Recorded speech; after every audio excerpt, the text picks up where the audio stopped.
I never expected my life to take such an unpredictable turn. My name is Emily. I'm 38 years old, and I'm married to Michael, a prosperous entrepreneur. His career has always been his top priority, with his days dominated by endless trips, meetings, and an unwavering attachment to his phone and computer screens. For years, I supported his profession, understanding the weight of his obligations. Yet, every time he left the house or immersed himself in his work, I felt an emptiness that was hard to ignore. Our son Nathan, 20 years old, has always sought independence, eager to carve out his own path. After 2 years at university, he decided to quit and focus on working. Despite our financial security, which could easily support him, he took a job at a nearby market. He worked tirelessly and often came home for lunch. That summer, the heat was stifling, enveloping everything in an oppressive embrace. The warmth crept through every crack, invading the stillness of each room. One ordinary morning, Michael left early for another day packed with engagements. As the door clicked shut behind him, the silence of the house became overwhelming. The vastness of the house seemed to magnify the loneliness. Nathan, as usual, was at the market and wouldn't return until noon. The scorching sun relentlessly poured its light, filling the patio with an almost suffocating warmth. Sitting by the window, I gazed outside, lost in a haze of sadness. Distant footsteps echoed, signaling Nathan's arrival.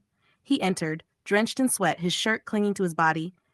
"It's unbearable outside, Mom," he said, placing a bag of snacks on the table. Watching him, I felt a swirl of emotions I couldn't quite name. He walked over to the fridge, grabbed a cold bottle of water, and sank into an old wooden chair. The house returned to its usual quiet, interrupted only by the whirring of the ceiling fan and the soft drip of condensation from the bottle. We sat in silence, each of us lost in our own thoughts, as the intense heat seemed to grow. In that suffocating afternoon, I decided to take a shower to relieve the discomfort. As I approached the bathroom, the sound of running water reached my ears. A few more steps, and I noticed the door was slightly ajar, a faint light escaping through the gap. Then, my eyes caught sight of Nathan standing under the stream of water, completely unaware of my presence. Although I was his mother, the scene before me caused my heart to race uncontrollably. A flood of confusing emotions surged within me, an unstoppable wave I couldn't control. Nathan, oblivious, stood under the shower while I remained frozen, witnessing a moment I should never have seen. The heat that overwhelmed me wasn't just from the summer, but something far deeper and inexplicable. My mind was in chaos, and the urge to flee was nearly overpowering. I took a step back, but accidentally knocked into a squeegee leaning against the wall. It fell to the floor with a loud crash, breaking the silence. Panic gripped me as the sound echoed. Without looking back, I rushed out, almost running to the living room. My hands shook, and my breath came in shallow gasps. Sitting on the couch, I tried to calm myself.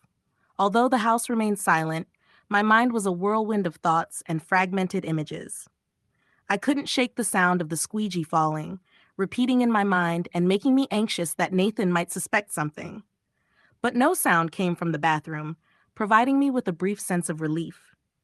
I took a deep breath, but my mind kept returning to that scene. It was as if a part of me that had been hidden for years was suddenly exposed. Overcome with shame and guilt, I passed the room, desperately trying to banish the recurring images. "Mom, did you hear something?" Nathan's voice broke the silence, startling me. His tone was casual, unaware of the turmoil within me.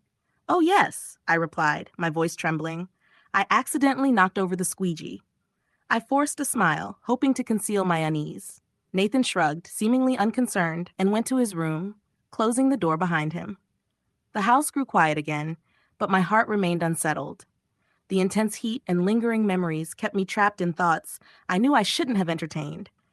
Sitting again, my head in my hands, I tried to regain my composure. "Emily, what is happening to you?" I thought, feeling overwhelmed by a mix of fear and regret. Despite my best efforts, something inside me had shifted, and I could no longer look at Nathan the same way. The day seemed to drag on, and the morning's events replayed in my mind. The next day began like any other. Michael sat at the breakfast table, absorbed in his phone, replying to emails and messages, unaware of the storm inside me. I quietly set the table, forcing a composed appearance despite the growing sadness within me. When Michael mentioned yet another work trip, this one lasting a week, the familiar sense of emptiness returned. Although I had grown accustomed to his busy schedule, his absences always left a shadow of loneliness. "Don't worry, I'll handle everything at home," Michael said with a rushed smile before leaving. The sound of the door closing echoed through the house, leaving behind an almost palpable stillness. Across the table, Nathan stirred his coffee absent-mindedly, his weary eyes searching for something unspoken. "Mom, I'm taking the week off from the market. How about we go on a trip, just the two of us? It's been so long since we did something together," he suggested, his voice filled with hope and longing. I smiled wistfully and shook my head. "Your father is very busy, and he'll be away this week."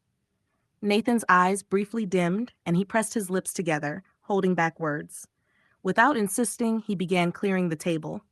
I could sense his desire for family time, free from the constraints of work and distance. After breakfast, it was just the two of us sitting in the living room. The gentle breeze through the partially open window brought some relief from the heat.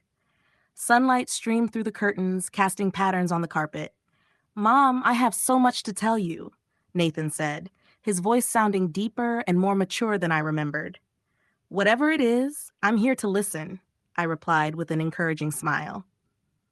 He began sharing stories from the market, amusing customers, and unexpected situations that made him laugh. I listened attentively, feeling as though we were rekindling a connection we had lost over time. His eyes brightened as he recounted special moments, and my heart warmed with his joy. Time seemed to slip away as we spoke, and the distance between us melted. "You're all grown up now," I said. "Have you thought about dating?" He laughed, his eyes sparkling with mischief. "The girls in the neighborhood always stare when I walk by," he replied, still laughing. The room filled with genuine laughter, and for a moment it felt like all barriers between us had vanished. "Mom, let's take things slow," he said, his tone a mixture of sincerity and lightheartedness. We reminisced about family picnics and playful childhood memories. Hours passed, and the midday sun poured through the window, filling the room with its warmth. My heart felt lighter, as though the invisible space between us had been filled with understanding and affection.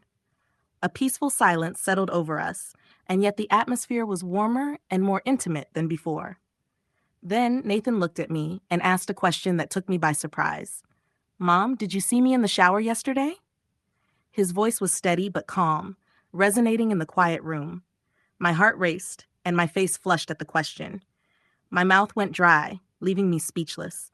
Nathan's gaze remained unwavering, filled with patience as he waited for my response.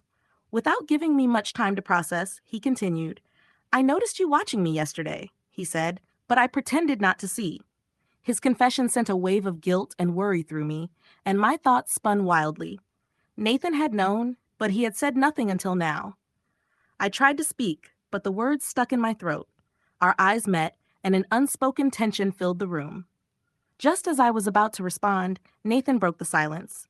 "Mom, I love you," he said, his voice soft but firm, not as a mother, but as someone who loves another person. His revelation left me stunned, my heart overwhelmed with a whirlwind of emotions, surprise, concern, and something I couldn't quite name. Time seemed to freeze as his unwavering gaze held mine. Words failed me, and I sat there, lost in the weight of his confession. "Are you serious?" I asked, my voice barely audible. Nathan didn't answer immediately. Instead, he took my hand. His touch was warm and steady. Then, without warning, he embraced me, his arms wrapping tightly around me. In that moment, all my worries seemed to dissolve, replaced by an indescribable connection. What happened next changed everything. Boundaries that should never have been crossed were shattered, and we found ourselves swept away by something far greater than either of us could control. The house, once filled with silence, became a whirlwind of emotions. Whenever Michael was away, our connection, though forbidden, was impossible to resist. But secrets like ours can't stay hidden forever. One day, Michael came home earlier than expected. The sound of his car in the driveway and the key turning in the lock sent a wave of panic through the house. Nathan and I barely had time to separate before Michael entered, his eyes scanning the room with suspicion. The air was thick with tension, and I realized then that this couldn't go on. That evening, under the dim light of the balcony, I spoke to Nathan. "We can't continue like this," I whispered, my voice trembling. "I love you as my son, and that's the only love we can share." Nathan remained silent, his gaze fixed on the ground. Sadness clouded his expression as he nodded, his shoulders slumping. The weight of our decision was immense. Our relationship ended quietly, but the pain lingered in our hearts. Michael never discovered the truth. I chose to focus on my family, trying to heal the wounds and rebuild trust. Nathan distanced himself, seeking a new start and balance. During that time, I came to understand how loneliness and a longing for affection can lead us to make mistakes. And that is my story. Let me know your thoughts in the comments. If you enjoyed this story, don't forget to like the video and subscribe to Cheaters Confessions. Hit the notification bell so you don't miss our next stories. Goodbye.